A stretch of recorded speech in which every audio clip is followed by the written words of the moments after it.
Assalamualaikum warahmatullahi wabarakatuh. Saya Ihsan Akinajili, mahasiswa Fakultas Syariah dan Hukum, jurusan Hukum Tata Negara Siasat, semester 3 kelas B dengan NIM 12430300068. Pada kesempatan kali ini saya akan menjelaskan kembali ayat-ayat Al-Quran yang menjadi fondasi dalam ketatanegaraan. Video ini juga dibuat untuk memenuhi tugas ujian akhir semester pada mata kuliah Tafsir Hukum Tata Negara yang diampu oleh Dr. Haji Ending Solihuddin MAG. Nah, langsung saja ya kepada ayat yang pertama. Saya akan membawakan tema tentang pembangunan sarana dan prasarana kota yang terkandung dalam ayat As-Saba ayat 18 yang berbunyi Bismillahirrahmanirrahim. Waja'alna bainakum wa bainal qura allati barakna fiha quran dairatan wa qaddarna fiha sya'ir sirru fiha layaliya wa ayyaman aminin. Terjemahnya, kami telah menjadikan di antara mereka dan negeri-negeri yang diberkahi dengan jarak-jarak yang berdekatan dan juga telah ditetapkan jarak di antaranya. Maka berjalanlah kalian pada malam hari dan siang hari dengan aman. Nah, ayat ini itu secara historis menjelaskan tentang kaum Sabak yang pada masa itu merupakan daerah peradaban yang maju. Lalu kaum Sabak itu kehilangan moralnya sehingga menjadikan mereka itu sombong dan juga lupa akan bersyukur. Singkat cerita, dari situ timbullah bencana, yaitu hancurnya bendungan Ma'rib yang menjadi banjir besar di daerah Sabak dan menjadi juga runtuhnya peradaban daerah Sabak. Lalu setelah terjadi bencana tersebut, diceritakan sebagian dari kaum Sabak itu melakukan perdagangan ke negeri tetangganya, yaitu Syam. Nah, dalam perjalanan dari Sabak ke Syam itu sudah didukung dengan tata ruang yang baik karena tadi desa-desa yang berdekatan, Quron Dohiron, dan juga dengan infrastruktur yang telah dibangun, sehingga dikatakan dalam Al-Quran, silahkan berjalan pada malam hari dan siang hari dengan aman.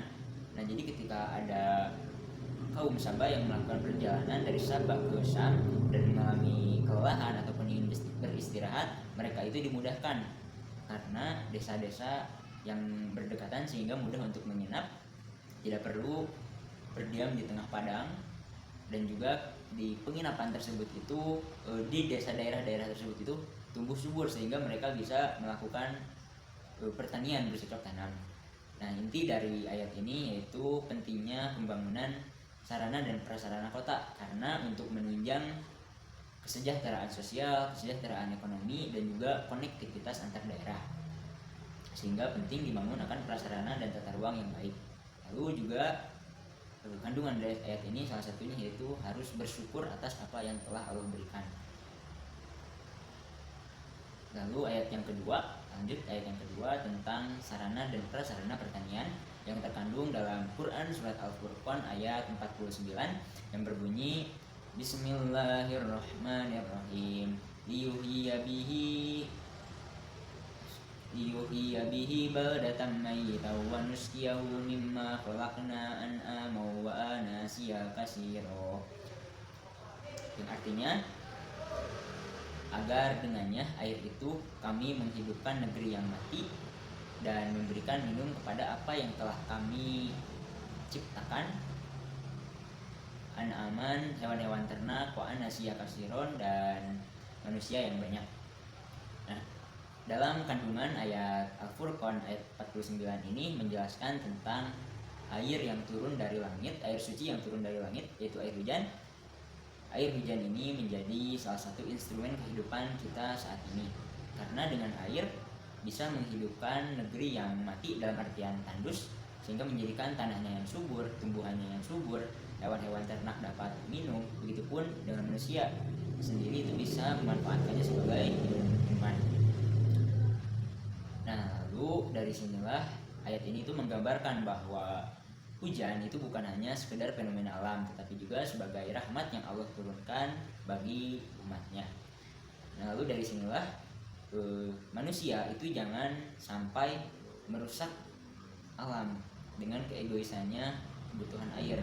Maka manusia itu harus memanfaatkan air air ini sebaik mungkin, membangun irigasi yang terkoneksi antar daerah sesuai kebutuhannya masing-masing, dan juga ketika memanfaatkan air tersebut ini untuk pertanian, janganlah sampai mengekspansi pertanian ini dengan merusak ekosistem alam sehingga alamnya itu tidak seimbang, dan itu tidak diperbolehkan dan juga keluar dari konsep prinsip syariat. Nah, maka dari itu inti dari ayat ini menjelaskan bahwa hujan itu bukan hanya sekedar fenomena alam tetapi rahmat yang Allah turunkan.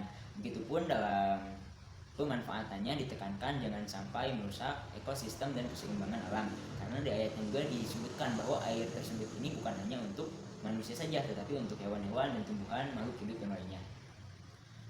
Nah, selanjutnya lanjut ke ayat yang ketiga tentang harta rampasan atau ghanimah dan juga sikap terhadap musuh.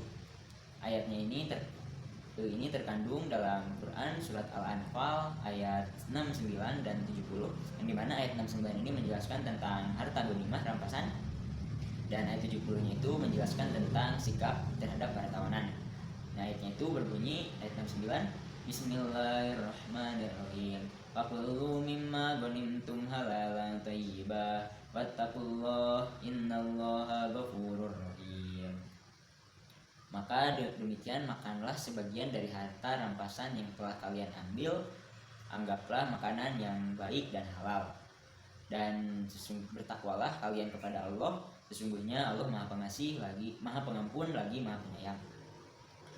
Nah, pada ayat ini itu menjelaskan tentang harta rampasan atau ghanimah. Nah, ayat ini itu menjelaskan bahwa Allah itu memperbolehkan memanfaatkan dan juga memakan harta rampasan, karena dalam masa sebelumnya umat Islam itu ragu-ragu dalam memanfaatkan harta rampasan tersebut, sehingga turunlah ayat ini yang menjadi legitimasi membolehkan umat muslim memakan dan memanfaatkan harta rampasan tersebut.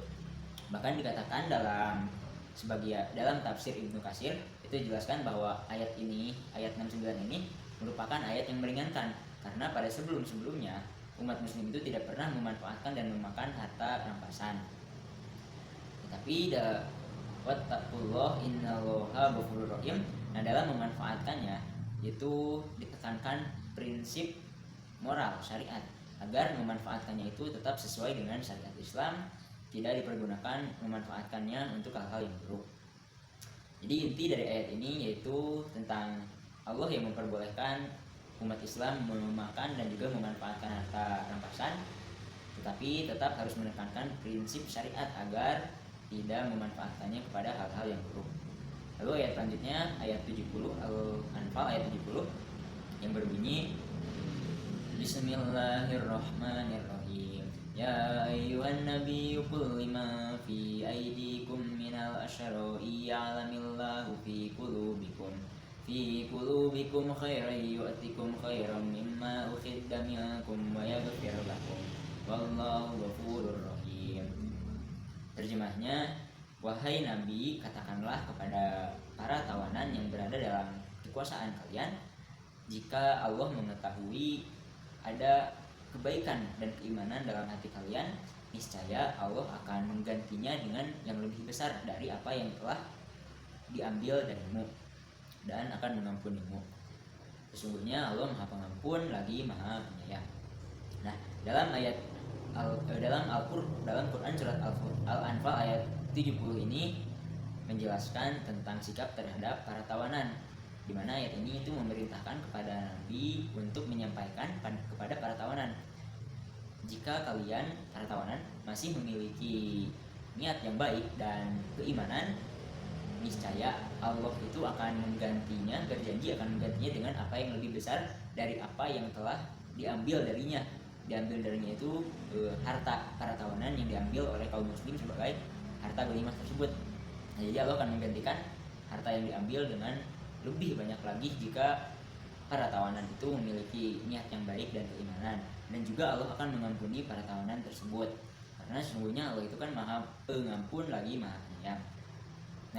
Nah, lalu dalam tafsir Marogi itu dikatakan bahwa ayat ini itu menggambarkan bahwa Islam dalam memandang peperangan itu bukan hanya menyerang ataupun balas dendam, Tapi ayat ini itu menjelaskan bahwa Islam itu tetap membuka pintu hidayah bagi para musuh yang ditawan. Maka dari itu inti dari ayat ini itu menjelaskan bahwa sikap kepada para tawanan itu jangan sampai semena-mena, karena para tawanan juga masih tetap manusia yang harus dimanusiakan, dan juga Allah saja masih memberikan kesempatan kepada para tawanan untuk bertaubat. Dan Islam tidak memandang peperangan itu sebagai balas dendam saja, tetapi juga sebagai ajang untuk strategi dalam keagamaan. Demikian yang dapat saya sampaikan, yang dapat saya kerjakan tentang tugas ujian akhir semester pada mata kuliah Tafsir Hukum Tata Negara ini. Sekian dan terima kasih. Wassalamualaikum warahmatullahi wabarakatuh.